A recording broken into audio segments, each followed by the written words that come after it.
Hello friend, back to Bhavani lifestyle. நான் எனக்கு ரொம்ப பெரிய தப்பு பண்ணிட்டேன் ஃப்ரெண்ட்ஸ். நான் இப்போவே இந்த குழந்தைங்களை அடிக்க மாட்டேன். இன்றைக்கி இந்த பிள்ளைய கொஞ்சம் அடிச்சிட்டேன். நான் அடிச்சிட்டேன்னா அப்படி ஓங்கி ஒரு அடி அடிச்சிட்டேன். ஏன்னா இவ ரொம்ப சேட்டை பண்ணிக்கிட்டு இருந்தா. பிஸ்கெட் கொடுக்க இவளே சாப்பிட்டுக்கிட்டு இருந்தா. இந்த பிள்ளைய கொடுக்கல. இவ பிடுங்கி சாப்பிட்டு அந்த பிள்ளைய போட்டு அடித்தா. நான் கோவத்தை ஒரு அடி அடிச்சு. நான் எப்போவுமே அடித்ததில்லை. நான் அடித்தது ரொம்ப மனசு கஷ்டமாக இருக்குது. ரொம்ப சின்ன பிள்ளைங்க ஃப்ரெண்ட்ஸ். 3-4 மாதம் தான் ஆகுது. நான் அடிச்சுட்டேன். ரொம்ப கஷ்டமாக ஆகிட்டு இப்படி அடிச்சிட்டேன். நான் ஒரு நாள் உங்களை அடிக்க மாட்டேன். ரொம்ப வருத்தமாக இருக்குது ஃப்ரெண்ட்ஸ்.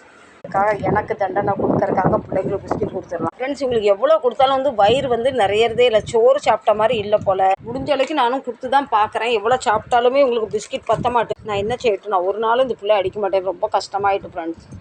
அடுத்தவங்க அடித்தாலுமே நான் சண்டைக்கு நிற்பேன். நானே அந்த தப்பை பண்ணிட்டேன். பயத்தில் ஒரு மாதிரி சத்தம் போட்டுட்டேன். ரொம்ப வருத்தமாயிட்டு.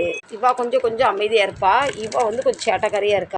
பெத்தவா பெத்து போட்டுட்டு எனக்கு என்னென்னு உட்காந்துருக்கா பாருங்க. காலையிலேருந்து இப்போ 7வது பிஸ்கெட் இவ 7வது பாக்கெட் இவ தனியாக சாப்பிட்ருக்கா. ஃபுல்லாக கிடச்சா சாப்பிடுவேன். அமைதியாக